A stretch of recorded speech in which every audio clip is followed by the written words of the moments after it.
I believe in God, but I believe God gives people choices, and I do believe God steps in and changes circumstances and has the ability to. But there's often times where He doesn't, and this idea that we just kind of sit back and let life happen and it must just be God's will. I don't like that thinking, and it's not what I read in my Bible. It's not the way I understand it.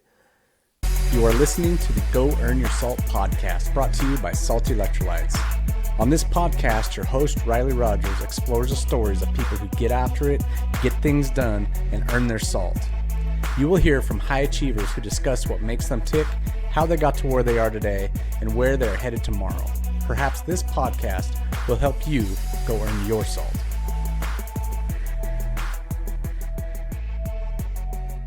Today, I've got my friend, good friend, Ben Beers on here. His nickname is Uncle Ben. And Ben and I have been buddies for a long time. We've kind of grown together in business and just in life. And I invited Ben on here because 5 or 6 years ago, he made a big change in his life where he went from having the job, the 9 to 5 job, working as a railroader, to today owning his own business. And we wanted to just talk about on air what that process looks like, because a lot of people, you may be thinking about doing that yourself, and it'd be super cool to get Ben's insight on what that experience has been like, maybe some what to do's and what to not to do's. Ben, Yeah, welcome to the show, my friend. thank you, sir. It's an honor to be here, hanging out with you. Man, I'm so excited. We You guys don't know this, but this is our second attempt at this. The first time Ben and I recorded, we had some technical difficulties and it didn't work out. So we're back here for round two. We're going to get started. But Ben, let's kind of back up a little bit, tell everybody who you are, where you're from, and what life was like as a kid. So I'm an Idaho kid, born, raised, and crazed, and grew up in a little town, southern Idaho. Um, just your classic little kind of country growing up. Grew up out and raising cows and just living outside as a boy and doing boy stuff. And had a great, strong family. Um, and yeah, just all the Idaho things, riding dirt bikes and skiing and um, working on the farm and all that kind of stuff growing up. It was great. And did you talk about Gooding a little bit, man? Because when people you say small Idaho town, I don't think people quite understand what small Idaho town means until they hear Gooding. Yeah, well, per capita, there's more cows than people. Um, or per capita is one of the most cows in the per county in the country. Last I heard, a lot of dairies, and so we just a lot of farm and dairies, and so yeah, pretty small town, couple thousand people growing up. You had the same kids we went to kindergarten with, we graduated with, and not a whole lot to do in the small town. Ride dirt bikes and jump off bridges, go swimming, and that's how I learned how to swim in the canal, and yeah, just that kind of stuff. And it was great. Well, you said more cows than people, man. And in fact, a guy I interviewed recently talked about cow tipping. Now, I've heard of cow tipping. I grew up kind of in farm area too, but I've never done it, and Sure. I've always questioned whether or not that was real, man. Is that a real thing? We tried it as well. We saw it on TV, one of the movies, and we snuck through and tried it, and they ran off before we never got it done. But I've never experienced it.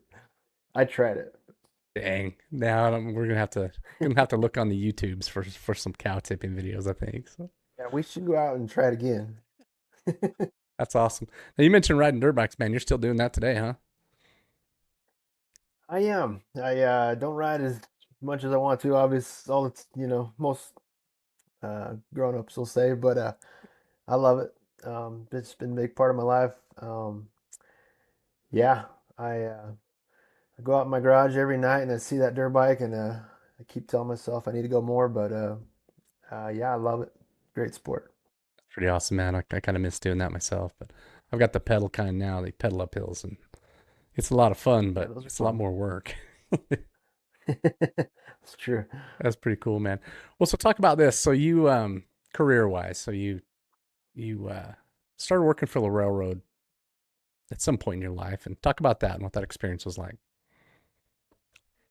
Yeah, so right out of high school, that fall, I got on with the railroad down there, kind of where I grew up, and this was back in '98, and whole different world in the railroad world. It was kind of a cowboy world, and I loved it. We would work hard and fast, and running around this big machinery. You know, I was an engineer, conductor, and it was great. Um, Worked with that company for a few years, and got into management. And I was a pretty young kid, and then my wife and I went off and did a few adventures, and then I came back to railroading a few years later, and so about 12 years I ran through it again, and had a lot of stories of derailing trains and working through all the weather, and had great camaraderie with all the guys, a lot of rough, tough guys, but I loved them. And yeah, it was a good season. It Did you was say my train kids derailment? were, yeah, quite a few of those we have stories of. Um, I've been on many trains that derail. You know, we're short lines, so we're doing slower speeds. So not quite like the movies, but a lot of crashing and burning and stuff. That's some big scary equipment, man. I know, you and I have talked about it, but for the audience sake, my father, my uncle, both my grandfathers, half the neighborhood I grew up in were all railroaders over there in Pocatello, Idaho, and that's a major hub for the railroad here in Idaho. Um, in Union Pacific's not short line, right? Those trains are going 70 miles an hour at times, and so when my dad always Yeah. would, when he would talk about derailments, sometimes, man, they were a big deal. You'd lose hundreds of cars, and it would be a mess. A lot of times, fatalities and stuff involved in that. Thankfully, I was never. We've hit a few cars, pretty slow speed, and hit quite a few derailments and stuff. Thankfully, nothing um, fatalities or anything I was involved with. But definitely a lot of.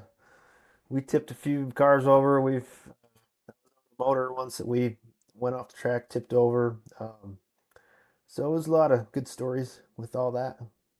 So talking about railroad and hitting cars, man, that was always something that was kind of an ever-present thing growing up, and again, being around so many railroaders. And uh, you mentioned you were a conductor. Now, tell people what a conductor is, because I want to talk about this subject a little bit, because that's what my dad was growing up. He was a conductor also. So on freight trains, the conductor is the guy that's on the ground. You're walking a lot. You're hooking the cars together, unhooking them, sorting them out, spotting them at customers so they can unload them, picking them up. So on the short line, I mean, you're getting some steps in. You're walking all day long, riding on the side of the train all the time, and then yeah. So on the smaller railroads, most of the guys are doing both. You know, one day we'll be on the ground, one day we'll be up in the motor, engineering, driving the train. So You, how long were these trains you guys were working on? Because I remember my dad would talk about them being well over a mile long. So when they had to yeah, walk the length of the train, it was a jaunt, man. it's big. Yeah, usually we're running a little shorter just because we're spotting them up and stuff. But typically 30 to 50 cars was our normal day. But there's times where we would run, the big ones, like we jump on actually a UP train and run it around for them sometimes over our property or something. But there's some big ones. I think 2 miles was the longest one I was driving. Yeah. I mean, and that's what people don't think about, man. And I don't know numbers, but I know individual cars can weigh 250,000 pounds for one train car, and yeah, you're talking about Yeah. 2 miles worth of those. And so that back to the hitting cars subject, right?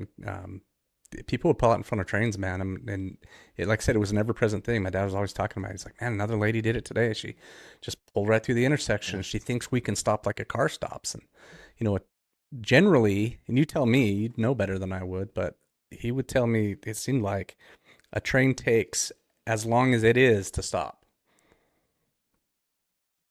Yeah, there's an empty train car, one car is like 30 tons. Loaded is 120. Mm. And so there's a lot of factors in that, your speed and track and all that, but um, yeah, you're not stopping very fast at all. Yeah, he talked about one time this is just kind of crazy story, but they hit a car out in the Portneuf Gap over by Pocatello, and he said there was two tracks there, and he was coming up, and there was a car parked waiting to their right, and the other track was on their left. And as he pulled up, he was looking at the lady sitting in the car. They were traveling something like 50 miles an hour at that point, and he saw her face, and he said, "That's how I knew," because there was another train passing them right there. And as soon as the back of that train cleared the intersection, the car on the other side took off. So he couldn't see that car, but he saw the lady's face. And he said just the fear in her eyes, he knew it was coming. And when he hit the car, it flipped it. And that car went over the other lady who was sitting there. Those people lived, but barely. I mean, that's a scary deal. And again, Oh yeah. that was such a thing drilled in my head as a kid. Like, stay out of the dang intersection, man. Give yourself plenty of space for trains. Don't mess with that. Yeah, my kids know the same. They they grew up. It was great, when they were little, I was able to take them on quite a bit, quite often. So my kids, when they were elementary age, knew how to the basics of driving a train. And That's cool. when they were real little, I taught my daughter whenever she hears the train, she'd say, "Daddy loves me." So she still brings that up. She hears that train and still thinks about that. So That's it's so fun. cool. And for the audience sake, how old is she now? Just turned 18 just last week. You, man. I know. So I know. Goes fast. Ben and I's kids are real close to the same age, and yeah, so it's just crazy to think that we've got adults now. I know. It's crazy. Goes fast. Man. Well, so Ben, talk about this transition, man. So you're in the railroad. Well, first, I got actually one more thing I want to talk to you about because this was another Yep. legendary thing in my life. Growing up in a railroad household, when I turned 18, I remember my father and uncles going, "Hey, man, when are you going to go down and apply at the railroad?" And my recollection of that was not positive, man. I remember just the talk, the complaining, and they would say this phrase: "You spend your whole life trying to hire onto the railroad, and the rest of your life trying not to get fired."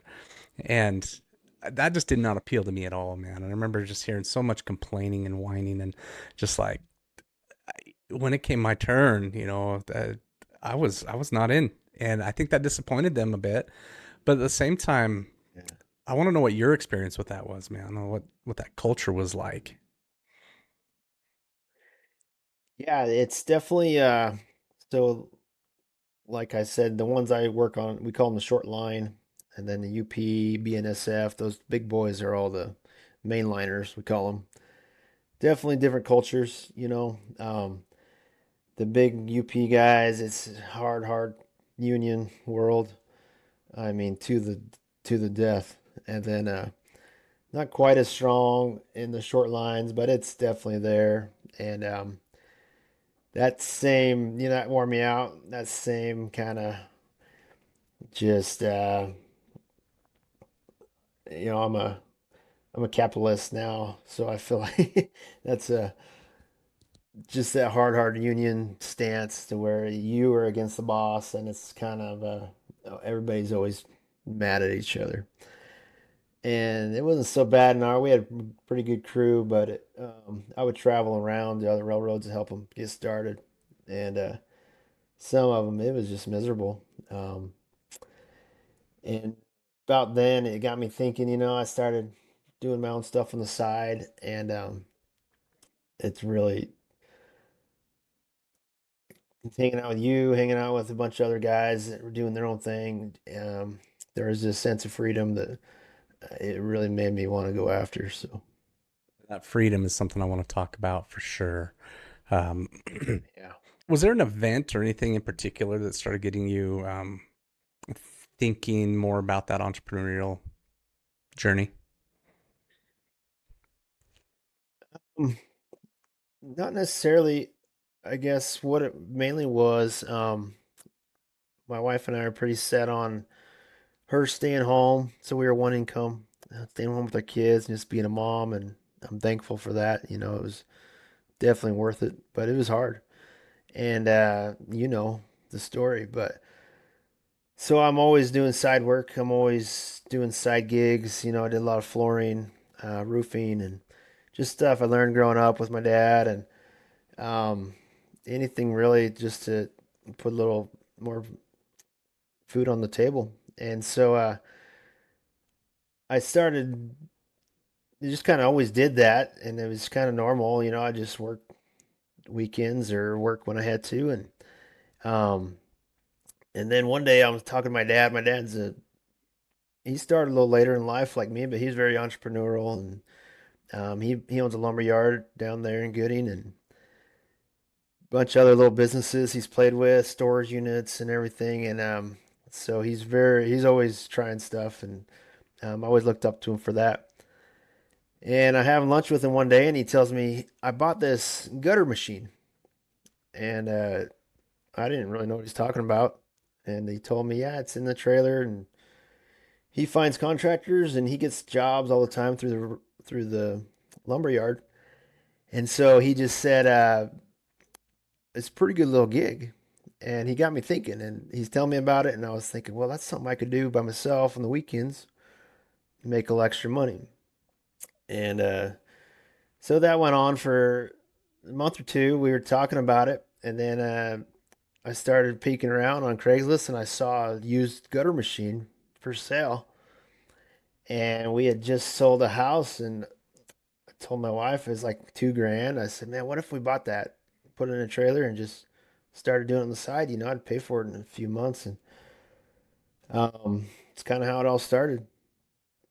So you talked about this flooring, and I know just from our conversations off air, um, the flooring started out kind of during oh, the recession, right? Yeah, Talk about that a little bit yeah. because My you learned wife some and I valuable actually, lessons through that time, man. I did, and that's good to go back to for me. Um, right, right when that happened, 2009.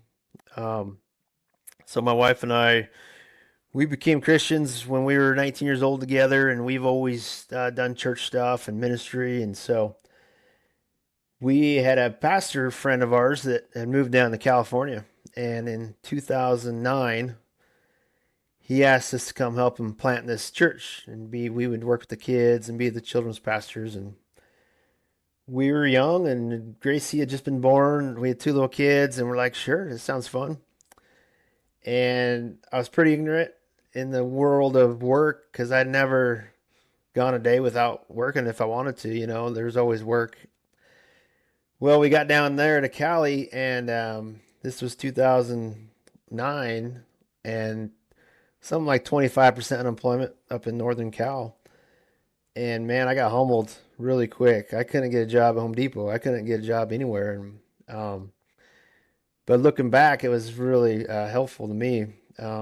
Brian, our pastor, and he was an entrepreneur guy. He ran his own. He was a carpet layer, had his own shop and everything, and he really challenged me and taught me. He taught me how to lay flooring, the basics of it, and then he would stuff I'd never thought of. But he would tell me, "Hey, why don't you just go down to the carpet shop, sit there when all the trucks come in, ask them if they need work." And at the time, I was like, "People don't do that." And and he was right. And finally, I did it. I made a little business card for $5, and started showing up, meeting guys, and started getting work. And so it's kind of how I learned to lay floor doing that. Yeah, so cool. I want you to talk about that, man, because that uncomfortableness of going and putting yourself out there, like you said, you had never thought of that before. Didn't realize people, could just go out there and get work. And yeah, I think Yeah. that as over the years of you and I have talked, it seemed like that was a pretty pivotal moment in your world. Yeah, it was for sure. Very uncomfortable. I had we were living with him and his wife, very sweet couple, like a father figure to me. But I had two little kids, and I mean, I wasn't making it. And we were doing all this church work for free, but I was having a hard time feeding my kids. And to me, there's nothing that's going to drive you harder than that. And Hmm. it wasn't that I didn't want to work. I just didn't think about it. I just thought as an employee. I didn't think about like I had more options than I thought. And so just going and asking people, just showing up, just starting my own thing, that whole world was new to me. And Brian challenged me like a dad, kind of uncomfortable and kind of made me mad at point. But I look back and I'm thankful for that time. And it was hard but good. Yeah, man, I think there's so much value in those kind of mentor people that will speak truth, hard truth to us. That story is funny because it's a big thing in your world, but I love to hear it myself because I'm like, dude, we need more men like that in our world. More mentors that'll just say, Yes. just call you up, call you out, and say, hey, dude, it's time for you to be a man and get out there and do some stuff. Hurt your feelings a bit. You've said that multiple times over the Yeah. years, and yeah, the best thing in the world sometimes is to get your feelings hurt. Yeah, if you gotta love a guy enough to tell him what he needs to hear sometimes, and Yeah. it's hard but good. Yeah. Yeah, man. That's going to come up here later in our conversation here, but um, yeah, I want to move on to just kind of what this started to look like as a transition, right? So you get this idea to buy this gutter machine, and hey, I'm going to start do some side jobs. Um, Ben, when you first did your first couple jobs, what did that look like, man? Because sometimes I think people get this idea that when you start a thing, you're just going to be instantly good at it. And that's not how it worked out in your world, was it? Mhm. Business owners, I want to talk to you for a second. Do you have a retail space inside your location? If so, I want you to think about something. Your customers are buying electrolytes. You know that, right? The problem is they're not buying them from you. Well, Salty Electrolytes can help fix that with their wholesale program. They can bring these sales to you in-house so that your customers get the electrolytes they love from the company they love, you. All you have to do is head over to goearnyoursalt.com, scroll to the bottom of the page, and click Apply for Wholesale. Do it now before you forget. I know your type, I'm one of you. Once again, that's goearnyoursalt.com. The link is at the bottom of the homepage. There will also be a link in the description on this video. And now, my friends, go earn your salt. No, I'm still learning, but it was hard and frustrating, and I was kicking myself. I had never. I mean, I was pretty handy. I'd helped to build a house before and roofed and all that, but I was no professional by any means. And so this first job we do, I have a bunch of roofing buddies up here, and roofing and gutters go hand in hand. So they say, hey, we'll get you a few jobs, get you started.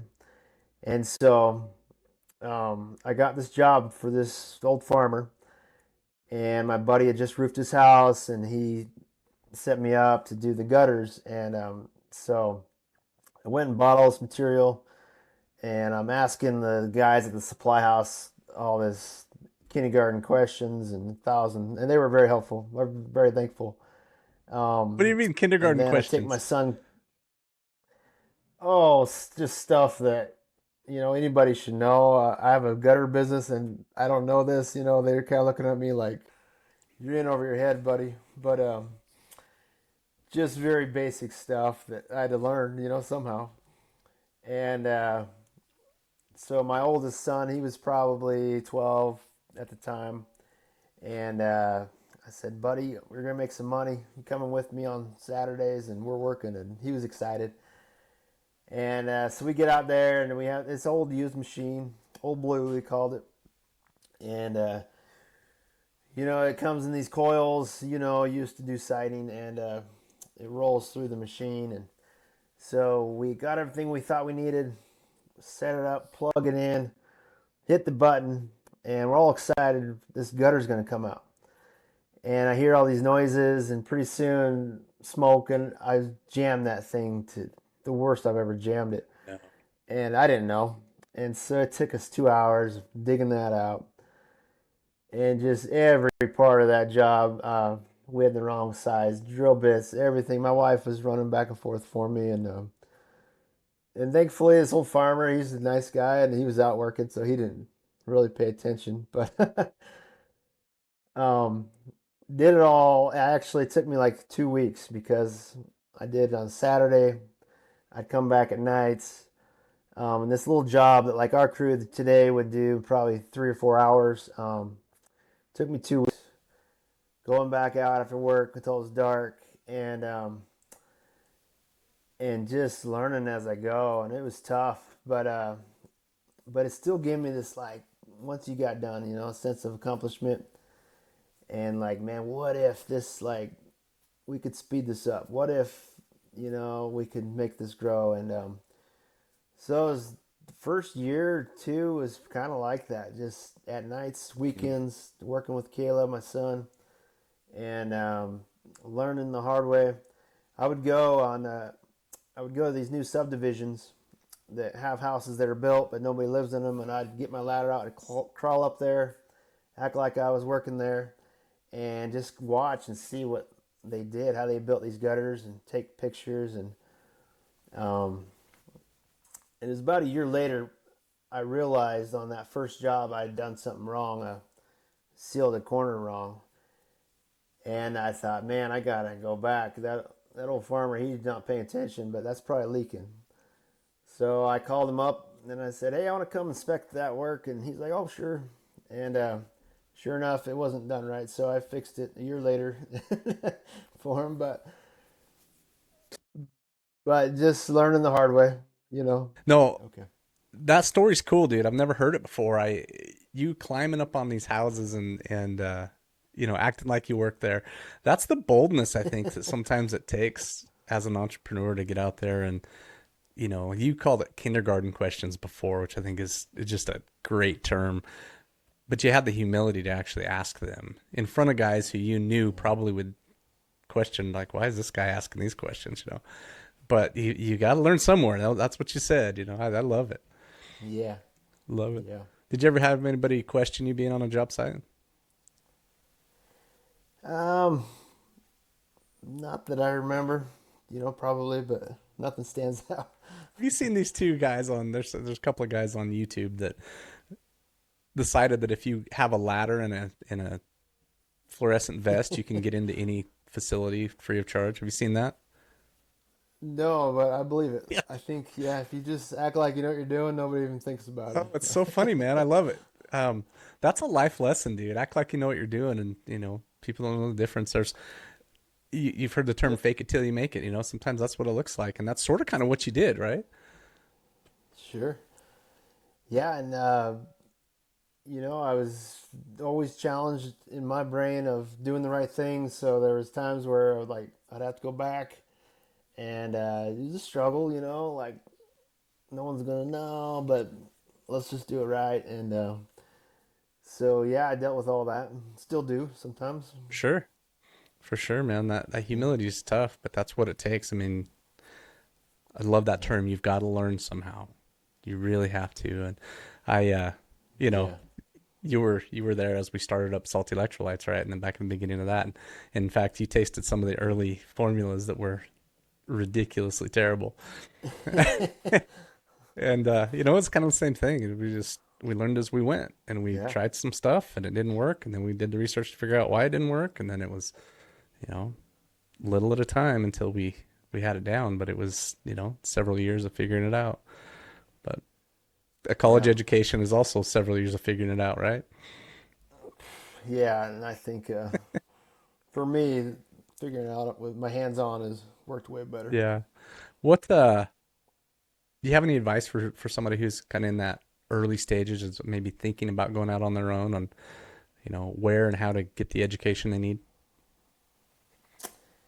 Yeah, I mean, I think for me, I still think this way. The most valuable thing is just surrounding your, find guys who will walk you through stuff. Um, I'm toot your horn, Riley, but you've been that guy for me. Right when I started, we met and asked you if we could just go get coffee, talk about business, and that was what 9, 10 years ago. We've been doing it ever since, and it's been so invaluable to me. Um, Brian, my old pastor, was that to me, and just if you can find guys who think differently, who think um, as problem solvers and not just put your hands up, you can't figure it out, and that's that would make or break anybody, I think, when they're starting out. It's funny, man, because I think at the beginning of this thing I said it was 5 or 6 years ago that you started this thing, but it's been 8 or 9, huh? Which I guess We're maths out because it was going on. 2018 that we met. That's when we started going Okay, to Awaken Church there. yeah, 2017 is when I bought that machine, so Shoot, almost 9 years. yeah, that years are passing faster than I like to admit, I think. I know. No, I remember that invite, man, and I was pretty honored that you would even ask. Um, but as I got talking to you, I was like, man, Ben probably thinks I'm freaking crazy because I have ideas and ways I think, and sometimes they are a little outside the box, and um, sometimes they're good ideas, sometimes they're not. So, yeah. No, it's been beyond just creating a great friendship. So valuable to me, and someone who so you ran a siding business, similar kind of business, and so that's very valuable to me. You run with a lot of the same crowd in the gutter world, and so um, no, it's been, I would say, anybody starting anything, and it doesn't even have to be someone within the industry, just somebody who thinks like a outside the box a little bit, thinks like an entrepreneur. It's a whole different world. Yeah, it's definitely a mindset thing, man. There's a being willing to try stuff that you pretty sure is not going to work on the first attempt. Not taking no for an answer sometimes. Yeah, I think that's a big deal. Um, Yeah. Man, you got me thinking. You talked about jamming that machine up, and this is just a little side story, but and I think I've told you this before. I'm pretty sure, but we had a similar machine, but it made siding instead of and not gutters, right? And we had we were working on the back of this house one time. We were in the backyard and we were doing some stuff, and something shorted out in our machine. We don't know if the little foot feed pedal that sat on the ground, if that got water in it or something, but for some reason that machine turned on. And we weren't back there, or out there watching, and we'd get these rolls of steel that were 1,000 pounds, and it just started pumping siding out the back of that trailer, and we had no idea. And finally, like, I don't know, 5 minutes later, man, some guy comes walking around. He's like, "Is that you guys' machine out back or out front there?" And I said, "Yeah." And he goes, "You got a problem." And we go out there, dude, and it's like there's like 300 feet of siding piled up, and it looks like a train wreck out there, and it's blocking the street. It's just piles of it just out there bending all up, and you know, we, Oh, I was so flooding. embarrassed, but it was kind of funny all at the same time. We uh we actually had to go Yeah. buy more material to finish that job because it was such a mess.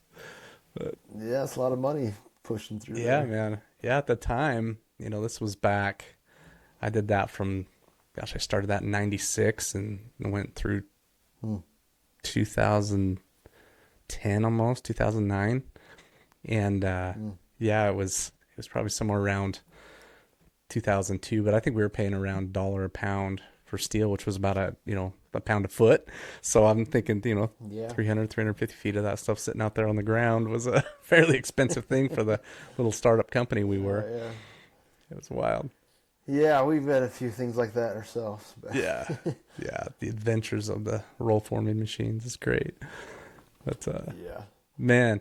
So, okay, dude. So you make this jump, you do a couple jobs, you find out later they weren't exactly perfect, and you go back and fix them. But uh, how long did the transition take before you were finally ready to actually make the jump to full time? A couple years. Um, I was doing that on the nights and weekends, and it's great hanging out with my son and doing that. And he was making money; it was fun for him. But there was a point where it was just too much, and we were doing the ministry stuff. I was super involved in our church at the time, and so I learned a real hard lesson, like 2019, of just 18, 19, just burning myself down, and like didn't have like this moral failure breakdown, but like just started dealing with anxiety and just my brain wasn't working. I was just working 40, 50 hours of railroad, and then I do 20 hours of gutters, and I try to do all this ministry stuff, and it was not saying no to anything, and it was stupid. And so I started missing appointments, stuff that I wasn't usually doing. I just couldn't keep up. So I sat down with my wife, who's always encouraging me. She was a cheerleader as a kid, and she's still a cheerleader for me. But she says, "Babe, you just got to pick one thing and just go." So, and I knew that, and so I kind of talked to my bosses at the railroad, and the one thing that kept me there, the pay wasn't bad, but it wasn't like spectacular. It was benefits were really good, you know, and we had some health stuff in our family we were battling, so it was kind of scary to jump from that. So I went and talked to my bosses, and had a really good relationship with those guys. They're still good friends, and just told them what I've been doing. They already knew, and I told them I'm thinking about doing this, but is there any path forward for me here? And they were honest, and they said, you could be a manager and make some good money, but you'd have to move. And I don't want to move, you know. So they were honest. They said, we'd love to have you, but I understand if you're going to do your own thing. And so we kind of came up with a plan together. And they said, well, what if you just kind of started your own thing, but worked a couple days a month, still stay on the roster? It's going to help your retirement and all that. And I was really honored that they even gave me that opportunity, and then they wanted the door open too. If I crashed and burned on my own, they wanted me back. So it was a win-win for both of us. And so I did that for, oh, probably a year, but it got to where I just wasn't available to them. And we both kind of decided, I'd go in once a month just to mark down some hours, but they got a schedule and they got to run everything too. So I understand. So we just said, let's call it. And if I ever wanted to, I could go back. But Remember that was yeah, a it was a slow, drawn out process. yeah. I remember that was a thing because when you first you and I first started meeting and talking about this kind of thing, and you mentioned a couple things in there. One of them was that learning how to say no, because I had learned that lesson the hard way years ago. It's like, man, sometimes you just got to say no to some stuff, and it can be really good stuff, Yeah, but it's just not the best yeah, stuff. And so, sometimes you just have to say no. And I remember that was hard for you. That was a hard transition. mm-hmm. But then, these conversations, I remember suggesting like, hey man, have you ever thought about asking the railroad if you can cut back hours or maybe just work weekends or do, some other arrangement to kind of wean yourself off slowly. And if I remember right, you were a little nervous about asking, man. Yeah. I mean, that goes back to that. I just didn't think you could do that. Like, what do you mean I have a choice in that? I have a say. I can negotiate. Like that thinking is new, and so I had to learn that. I had to learn that. Now as an employer, I got guys that work for me, and I, I would love for them to come talk to me if they were thinking of leaving, and let's work something out. Like, but most people don't think that way, or not most. I didn't think that way. No, I think that's a common misunderstanding sometimes is thinking, there's only one way this looks. This job looks this way. And Yeah. when you see it now from an employer perspective, right, you're going, crud, no, there's a lot of ways we can do things different. And like you just said, I'd rather have my guy come to me and say, hey, can I cut my hours back than say, hey, I'm gone tomorrow. That's Yeah. there's a lot more negotiation, a lot more ways to skin the cat than on or off, Yeah. right? In or out. I mean, jumping back to when I was 19, I had worked at the railroad a couple years, and I was a big skier, and I had this ski trip planned, but I'd used up all my vacation. Man. But I was going to Canada for a week, and I didn't understand. I could have went and talked to them. So that's the first time I left the railroad because I just wanted to go skiing for a week, and I didn't have any vacation. So I quit.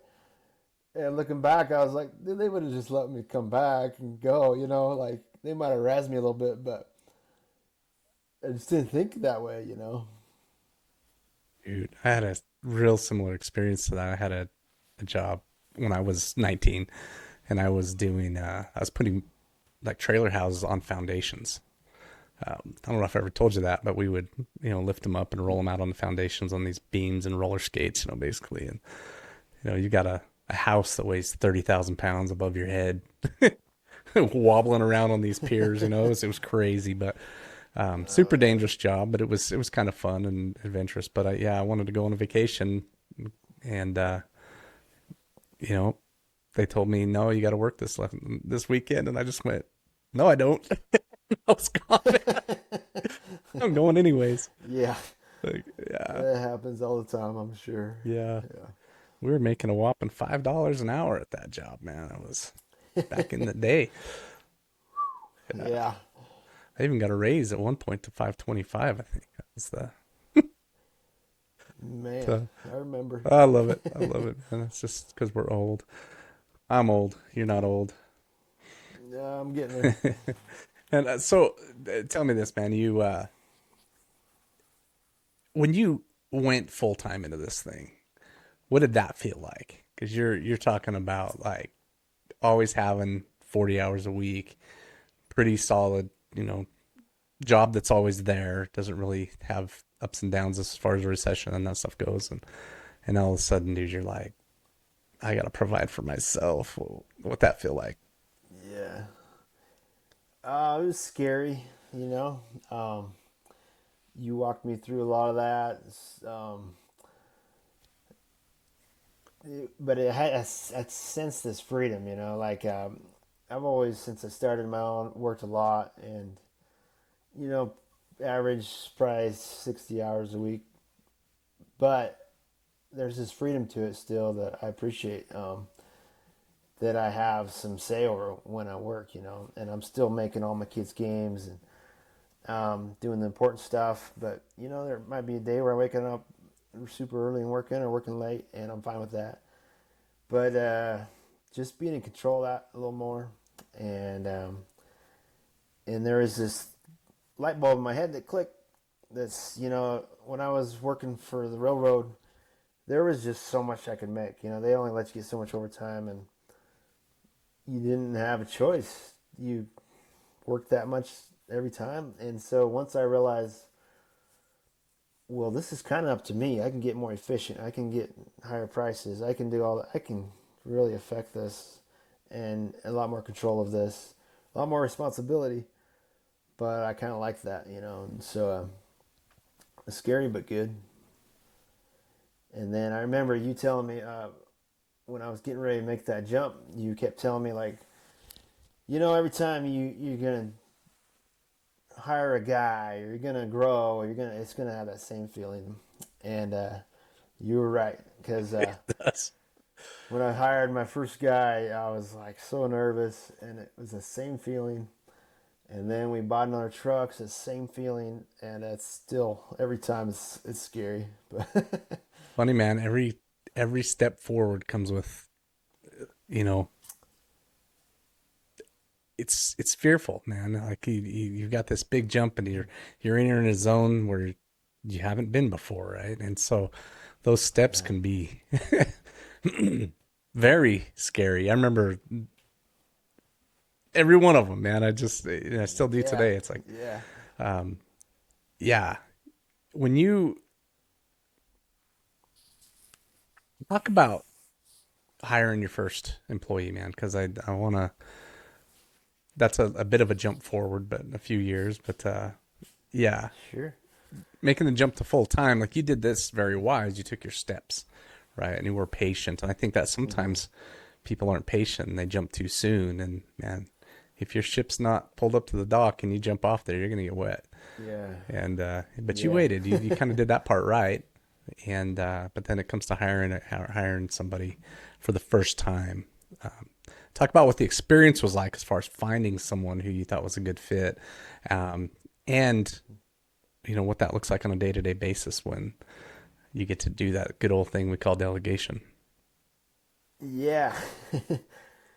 Well, it was a whole different world when I just had my teenage son working with me. I would just tell him when he's working, and he has to get in the truck and go if he wants And dinner. you had control of his And schedule, he's a right? great kid.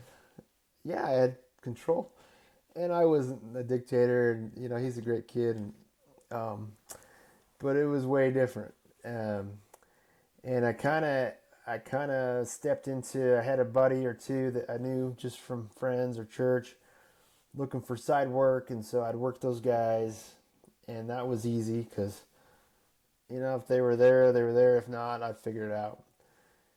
But the idea of like bringing a guy on to where this is his full time income, um, man, that's a lot of responsibility.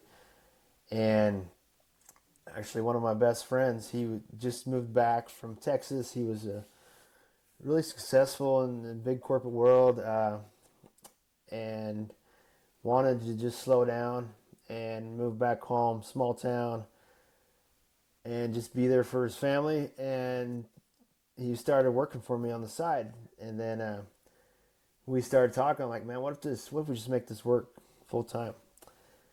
And he's super one of the just all star guys, hardworking, trustworthy. Can't find a more honest guy. So that part of it, I was like, okay, this is easy. He's the hardest working guy I've ever met.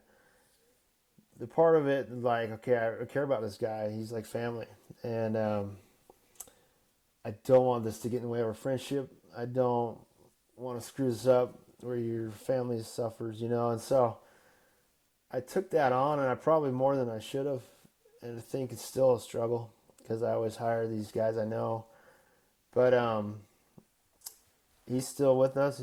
He's manages our crews and stuff now, and great man. And but we've been to navigate, what this looks like as friends is um, not. We don't want to hurt this relationship, and it's hard to shut it off sometimes. Hey, we're out riding dirt bikes. We're not work. It's a dynamic we have to walk through, but it's been great. But a lot of responsibility. What's you've used that word responsibility several times, man, and I know that sometimes as the owner of a business, people can think that like you are a dictator. You business owners, they just love firing people, and it's they're always kind of relish that power they yield. But you use the word responsibility, man, and that it's scary as crap when you first realize that Yeah. you're gonna trade someone 8 hours of their day, 10 hours of their day, and their family and their kids are gonna rely on you providing the dang work and the money for their Mm-hmm. paycheck. That's what really happens behind the scenes, isn't it? All right, you sweaty buggers. That liquid dripping off your forehead and down your back contains minerals that are critical for high performance. If you don't put those minerals back, you're not going to perform well. This is where salty electrolytes comes in. Salt contains 6 electrolyte minerals plus a touch of iodine to help you replenish after a hard workout. Salt is the only electrolyte supplement to pair every mineral with its counterpart, giving you the most robust mineral profile on the market, period. Head over to GoEarnYourSalt.com today to get some for yourself. Use the code GOEarnYourSalt to get 15% off your first order. And now, my friends, go earn your salt.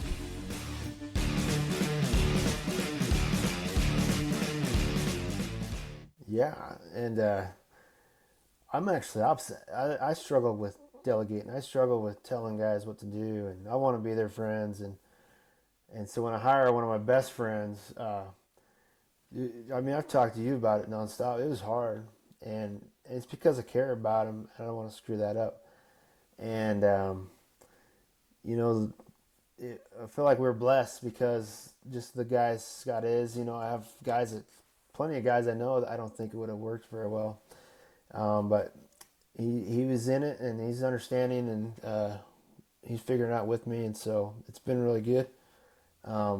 But it's challenging, and it is responsibility. You know, I've taught my kids since they were little, like freedom and responsibility are connected in my mind. So you want lots of freedom, I'm cool with that, but you just got to be really responsible, and it's worked well for them, and it's similar in business, I think.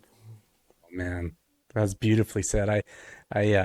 You said something else in there too about the relationship, the friend relationship versus the business relationship. And I, uh, I want you to dive into that a little because I've described it in my businesses, like both of my companies, at least for some time, my wife was involved, right? Um,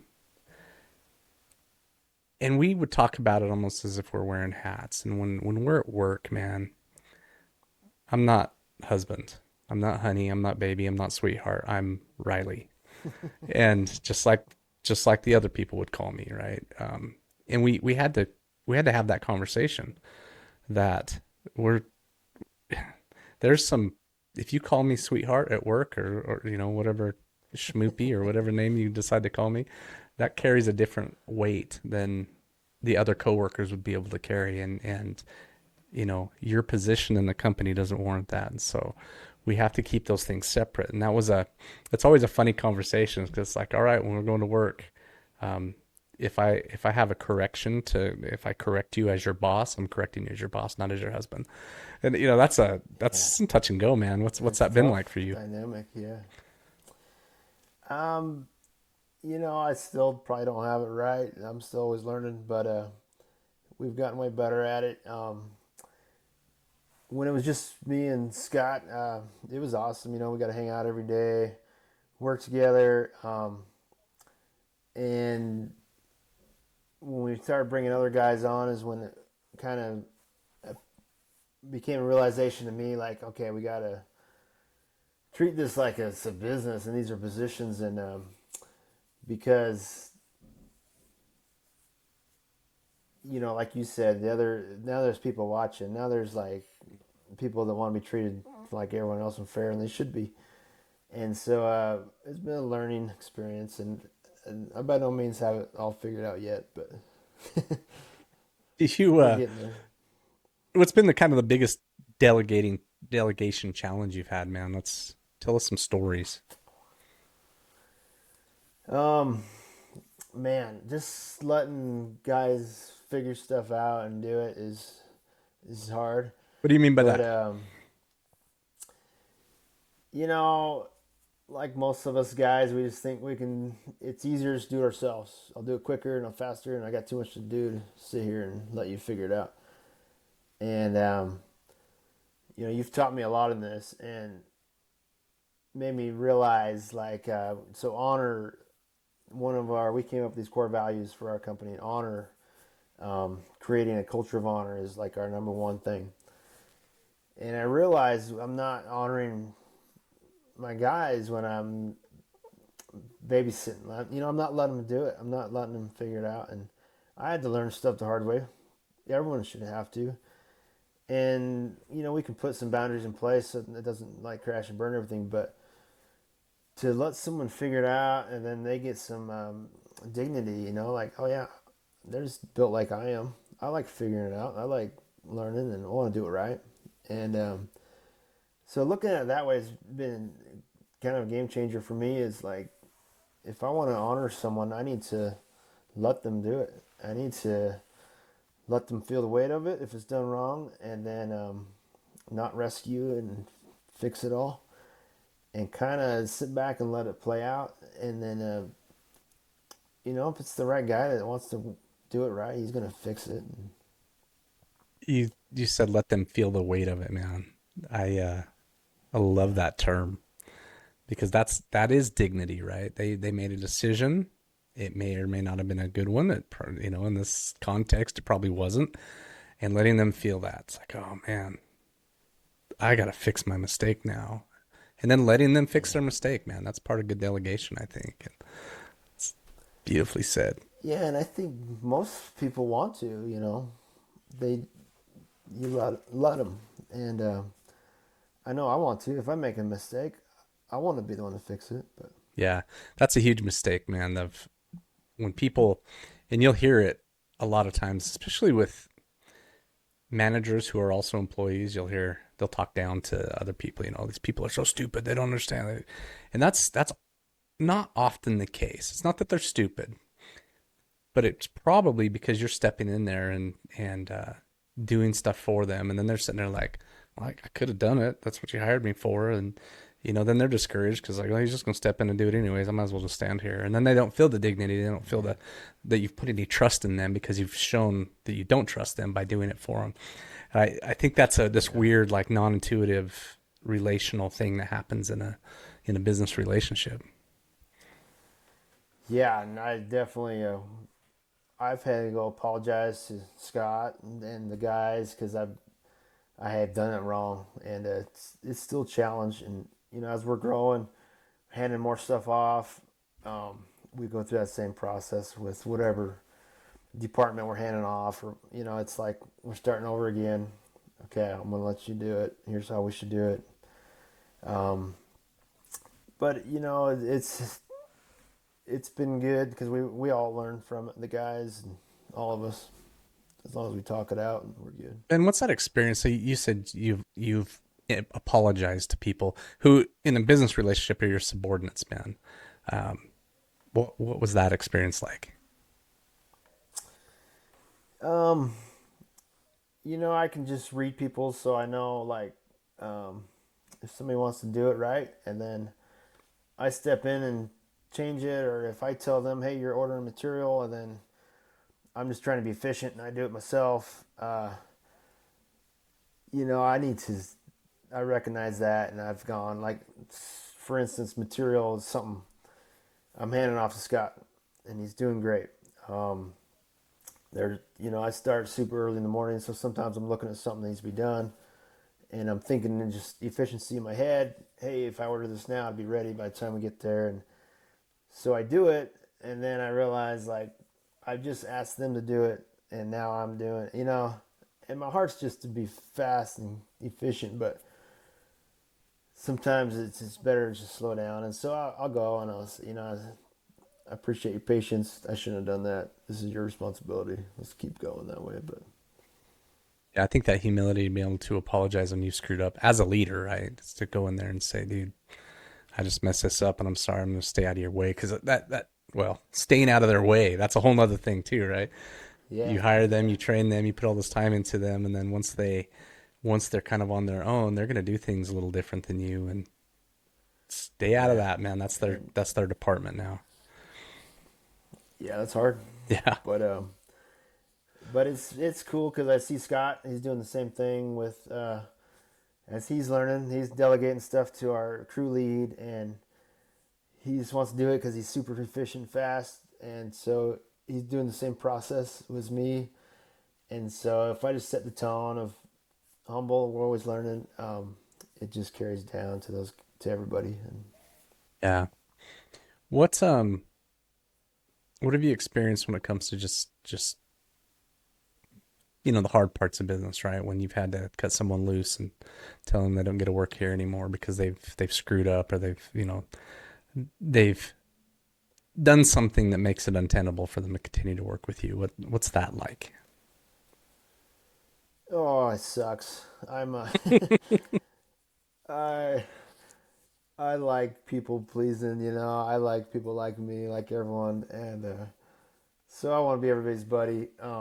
It's like parenting, There's times where it's so much easier if I just be your friend and we just go hang out, but you do something that needs corrected, and it's my duty as dad to, for your own good, to make sure that you know that what to do, and it's similar concept in guys that work. And we've had one guy that worked with us for a couple of years, and he was a good dude, and um, going through a lot in his personal world. But Scott and I kind of grabbed him, and we're like walking him through, just work, but also life, and as a man, giving him a second chance, and he was doing really good. And then he got this bug in his ear. He was wanting to make much more money somewhere, and which is fine.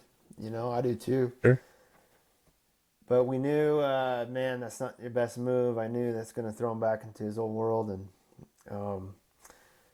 so we brought that up to him, and I had hard conversations with him. I don't think this is a good idea for you, not because I'm your, I can't tell you what to do with your own life, but as a friend, as a brother, here's what I'm seeing. And he didn't listen, and he went off his own way and just crashed and burned, and it was hard to watch. And um, I beat myself up. Man, I should have done this or that and helped him, but he's grown up, made his own decisions. But yeah, that's probably the hardest part as business for me, to be honest, is that dynamic of not just being everybody's friend. Yeah. Yeah, man, I think about like I said, people have this idea that business owners are, the boss likes to put pressure on people, and it's just not the case. It's just so not the case. It's No, you feel no. pressure because you're now responsible for, and you've eloquently said that several times in this episode, man. I just think it's so beautiful. Um, Talk about this, man. Do you what's the thing about being self-employed you like the most? Early on in the conversation, you mentioned freedom. Hmm. Is there something else? Um, that's probably my favorite, but it applies to everything. Freedom of time, and freedom, the ability to make more money if you want to put in the work and the effort. Um, but yeah, just the freedom of time. My family is everything to me, so having the freedom to plan my schedule around family stuff is a big deal. And my family, my wife has been battling some health stuff for a long time, and so the freedom to, hey man, I'm gonna bust hard and work my tail off for the next few months because we're trying to pay off this medical bill or something. Yeah. And then also the freedom of, she had to recently go down to do some treatment in Utah, and I was able to go down there with her for a good part of it and do a lot of my work from there. And so there was some freedom in that I wouldn't necessarily have um, if I was just working at McDonald's or something. I think that's so cool, man. That is probably the number one reason remained self-employed for my entire adult life is the freedom part. And there's Yeah. times when, man, I didn't make as much money as I could have if I just went and got a job, but you know, I'm pretty reluctant to trade off that ability to set my own schedule and you Oh, it's huge. know. I think I traded one boss for 200 bosses, but Yeah, sometimes, but no, it's overall I love it. It's I can go have coffee with Riley whenever I want, and that's right. just schedule around it, so it's good. That's right, man. No, that's always the highlight of my weeks when that happens, dude. For you guys listening in, Ben and I meet every other week for coffee, and we have done so for 9 years now. So it's a pretty Mm-hmm. cool thing. I always look forward to it. Yeah. Yeah, man. So can we move on to some kind of lighter questions? Sure. All right. Um, Ben, this is called the Go Earn Your Salt podcast, and when you hear those words, "Go Earn Your Salt," what does it mean to you? Um, there's a way of thinking. Is it goes to a mindset thing for me because I'm reading books all the time about that, and I believe in God, but I believe God gives people choices, and I do believe God steps in and changes circumstances and has the ability to, but there's often times where He doesn't, and this idea that we just kind of sit back and let life happen and it must just be God's will. I don't like that thinking, and it's not what I read in my Bible. It's not the way I understand it. So there's a point where you look at these guys that we look up to in the sports worlds, in this business, and Hollywood, whatever it is you love, and the ones that are where you want to be are putting in the time, are putting in the effort, and for the most part, it wasn't just handed to them. The ones that make it work for the long haul, they've built that character, they've built the endurance to do that, and so to me, that go earn your salt is, man, we are so blessed to live where we live in the time we live. Probably greater opportunities than any time in the history of man. Yeah. And so if we don't go after that stuff, it's like we're not really stewarding our abilities and our time. And God let us be born in this country in this time where all this opportunities are around us. I think it's our responsibility to go after that stuff and for the right reasons to better our families or leave a legacy and all the good stuff. Man, that's beautiful. Beautiful. You're the man of wise words today, dude. Then outside Yeah. of your business and that kind of thing, what's your favorite pastime? What do you do for fun? Well, I love dirt biking. My family doesn't really ride much, so I don't spend my whole life doing that. But I grew up doing that. I really love it. Just being outside, Idaho kid. Um, Hiking, camping, fishing. My wife can outfish me, but I still like going. Um, really, just hanging out with my family and friends. Just the usual. No, we went up camping with you guys one time, rented that Airbnb up in Idaho City, and your wife and my wife and myself, we all went fishing while you and Caleb went dirt biking, and I remember she outfished me too. So I still kind of feel like I have a score to settle. You do. I know. She's That's so good. great. She grew up fishing with her dad, and she loves it. So. Yeah, I remember like we're in this like little creek, it was Grimes Creek down there, and I'm fishing, I'm not catching jack, man, and I look over there and she's got one on and she holds up as a decent little fish, and then it wasn't 2 minutes later she had another one and I still hadn't caught one, and I finally ended up catching a couple, but I think she had like seven and I had two. It was pathetic. Yeah. That's actually a quick little story. That's how I proposed to her. I took her fishing, and she wasn't ready for it, but put the ring in a tackle box, and right there is where got worm guts on us, and proposed to her. So fishing's pretty special for us. That's pretty cool, man. That's pretty cool. Thought you were gonna say you put the ring in the fish's mouth.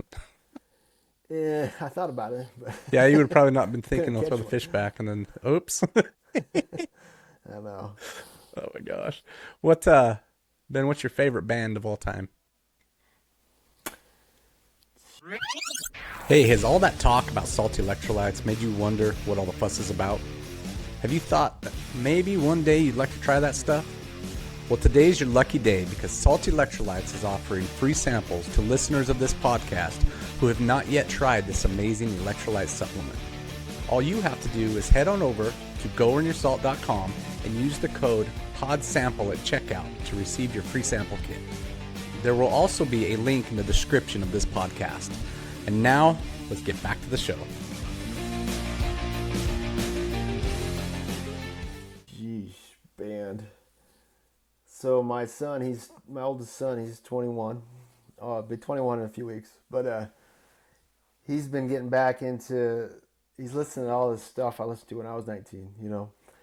A lot of these Christian rock bands, Cutlass and Switchfoot and all these cool guys and so I say lately I've been back in that world. So Cutlass, just kind of that rock and roll good stuff. You know what's funny? That's one that I've heard of for years and years, but I don't know what they sing. Maybe I'd recognize it if I heard it, but that's not a familiar one to me. Yeah, my wife and I, before we got married, we went to church where they had this radio station, all this young Christian rock stuff. And so we went and that was our crew. And so we went to all the concerts and we did all the stuff with all those bands. So it was a fun time. But super cool, man. I'm gonna have to check that out. yeah. Ben, what's something quirky about you that most people don't know? Oh, there's plenty. I can't sit still, especially when I'm on the phone. So I just walk for miles while I'm talking on the phone. So sitting here talking to you is really hard not to move. But I was talking with my son the other day. He called us right around Christmas on FaceTime, and he was making me dizzy. He wouldn't stop walking. I realized he got it from me. But It's your boy, huh? yeah. Dude, bro, I'm the same way. I'm a pacer. It drives my wife nuts because I talk really loud when I'm on the phone and I pace, and so I'm back and forth through the house having these loud conversations, interrupting everything, and I have to be very conscious of that. Yeah, me too. Oh, that's awesome. Ben, favorite food? Oh, you got all these new questions I wasn't ready for. Mexican food, good good burrito or good taco is my go-to. Oh, for real. Is there this is for my sake because I live here near you, but what's the best place to get burritos or tacos? KB's burrito, Ketchum burrito. Kitchen burrito? Have you been there? Yeah. We went there in Sun Valley with you guys. Yeah, you've been there. Yeah. The first time we went, Yeah, we've been there a couple that's- times, I that's my think favorite. twice with you, maybe both times with you, but one time I really liked it, and one time I wasn't real impressed. Yeah, the second time it was super good. So they're I went back, so it must have been okay enough. They're getting there. Yeah. Scariest moment of your life? Oh, jeez. Scariest moment of my life.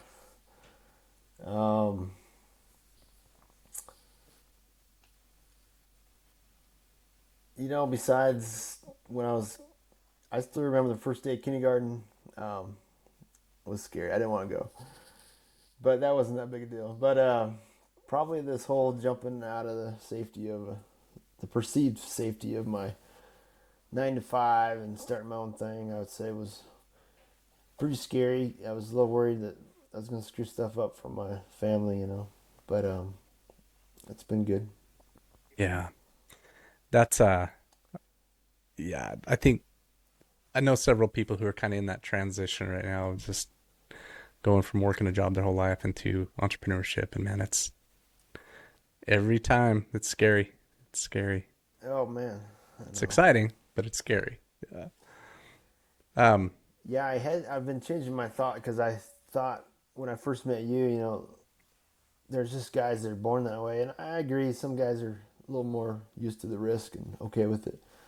But no matter where you're at, I think there's scary times, and you've got to be willing to take a risk, and I don't think anybody gets away from that.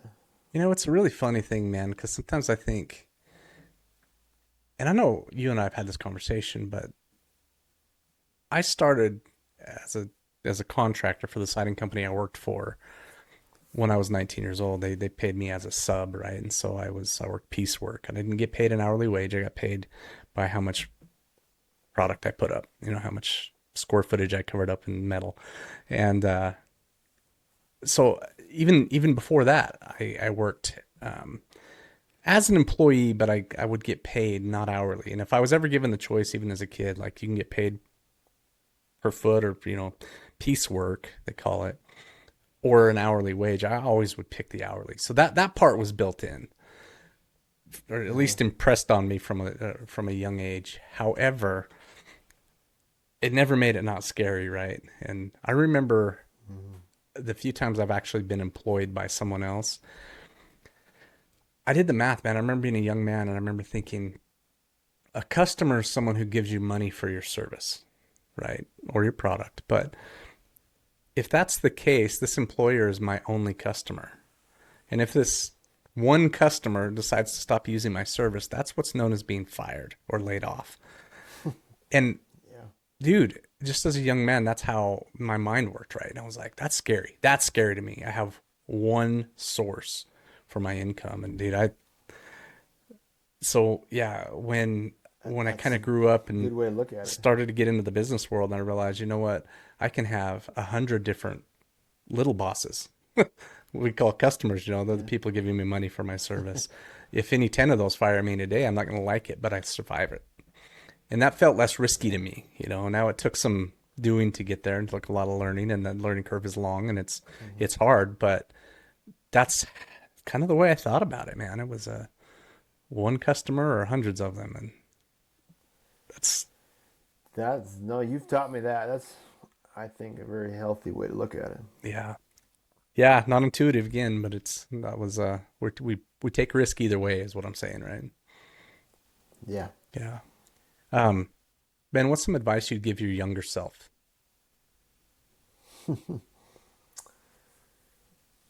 Um, just that same thing we've been talking about. You know, you got a lot more options than you realize, and don't be scared to take responsibility and try it. And if you think about what's in our day and age, what's the worst that's gonna happen? You can go find something else.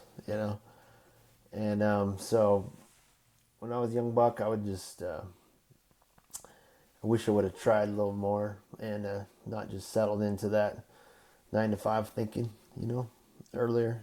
But so I would say, take calculated risks more. Calculated risk, man. That's it. I'm proud of you, dude. You took that calculated risk, but you did it wisely. The calculated part was in there, right? You took step by step, Yeah. little steps at a time that you could rewind if you needed to. You didn't burn the bridges that were, with your job. You kept that relationship open and in good condition. There wasn't the blow up or the as they would say the fu moment. There wasn't any of that. It was just wise and you stepped into it. And I think that's was the best thing you could have done. It was awesome. Um, Yeah. Ben, what's an item on your bucket list? Oh man, I feel pretty blessed because I've checked off a lot of those, and my wife and I, my youngest just turned 18, so my wife and I are talking a lot about this new season of empty house, and it's really weird. A lot of people are all excited for that, and I miss it already because there's nothing I like better than being a dad, and so I'm still a dad. It just looks different, but so I think Mel and I have talked about what's this next season look like. What's on our bucket list, and um, I don't know. Do we talk about starting a different business or selling someday? What's it look like if we wanted to sell it? And then I honestly, not trying to sound like over humble or over spiritual, but I honestly don't have this big list of stuff that I need to do. I just want to. Say that one more time. I didn't understand. I I don't have a huge list of things that I want to do that I don't already get to do. Um, hang out with my family, and I get to do that all the time. And as they get older, and I become an old fart and grandpa someday, I think my bucket list would just be that's a solid relationship. Yeah.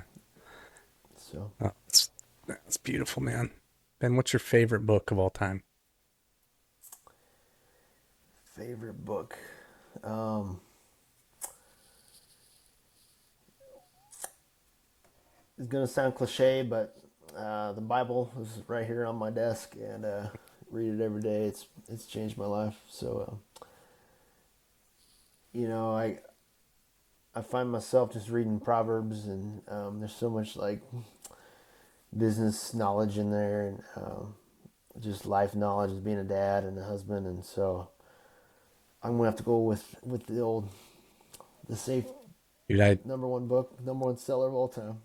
I love that you mentioned Proverbs though, because I know that when I've been in the kind of the down times or the bummed out times of business, um, or life, I got to you know the story, but I went through a major bankruptcy and lost everything I owned when I was 32, and Mm.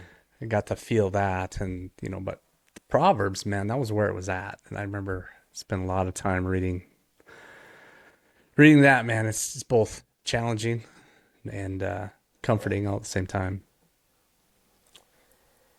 Yeah, I got corrected reading that a couple years ago. Well, when I first started, I was learning how to measure houses, and I wasn't trying to like do anything unfair, but I would just take a measurement. I'd add a few feet, and just to make up for scrap and all that.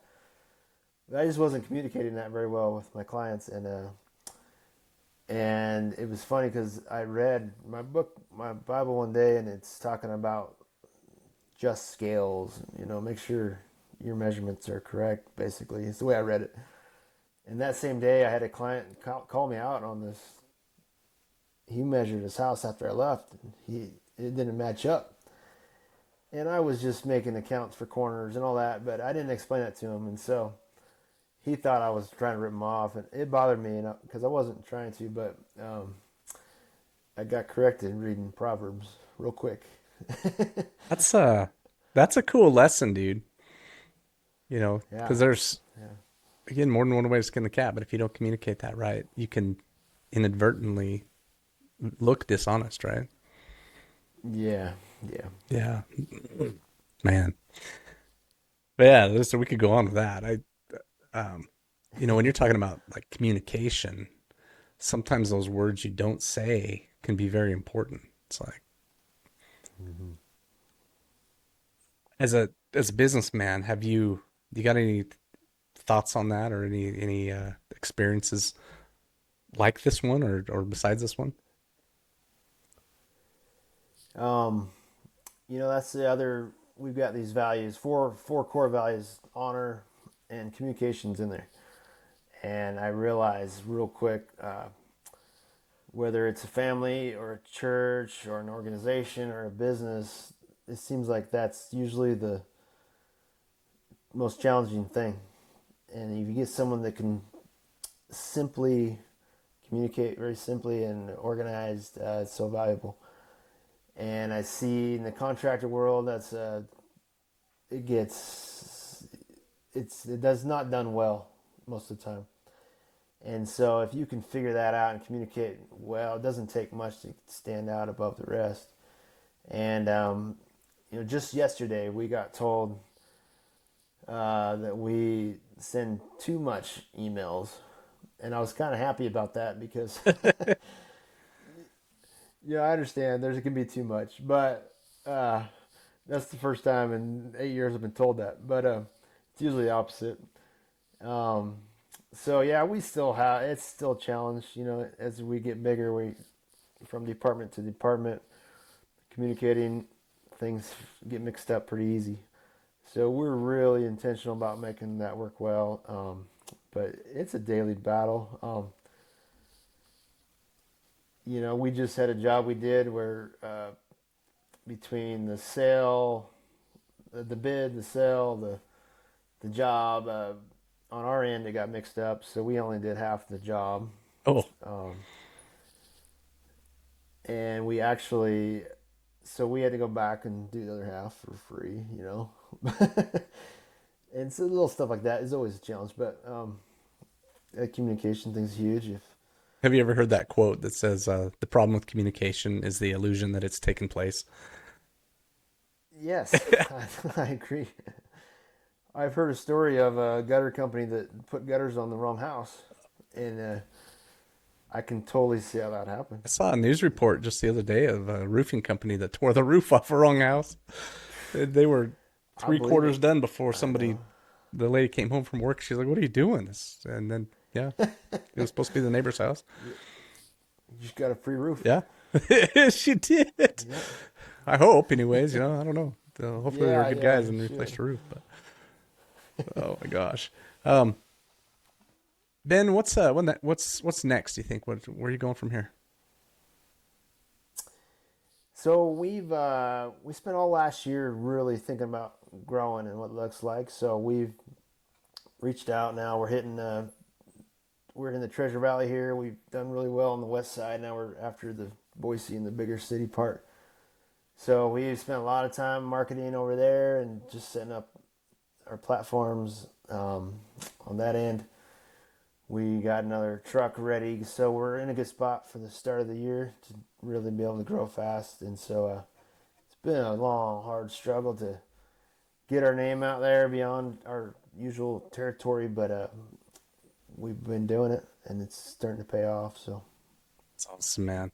just want to keep growing but do it in a healthy way, you know. Yeah. Well, Ben, where can you be found on the interwebs? Well, my whole world is Google, you know, so we've got a couple of Google Maps and pages that we spend a lot of time. That's where most of our work comes from. We've got a website, Idaho Seamless Gutter.com, that we spend a lot of time working on. And then we're on the Facebook and Instagram world. My wife takes care of that for me. But yeah, any of those spots you can see what we're doing. Nice, man. We'll put all your contact info in the description below this episode. But, dude, I appreciate you coming on and being willing to come in here and re-record because we had problems the first time. So it was an honor. No, Have you on the show, man. I'm honored. I'm sure appreciate your friendship and appreciate all you're doing. I love watching you take on this new stuff, and I learn a lot just from watching you, and just the way you take care of your family and your priorities. I really look up to it. So Just thank you. like everybody, we're making it up as we go, right? Yep. Awesome, man. Well, Ben, my friend, go earn your salt. All right. Thank you, Rob. Hey, you've just finished up this episode, and I want to know, are you or someone you know a getting after it, go earn your salt type of person? If so, message me directly on Instagram at the Go Earn Your Salt podcast, and perhaps we can have you on the show. Also, if you like this content, leave us a review, subscribe, and share with your friends. And perhaps this podcast can help you and them go earn your salt.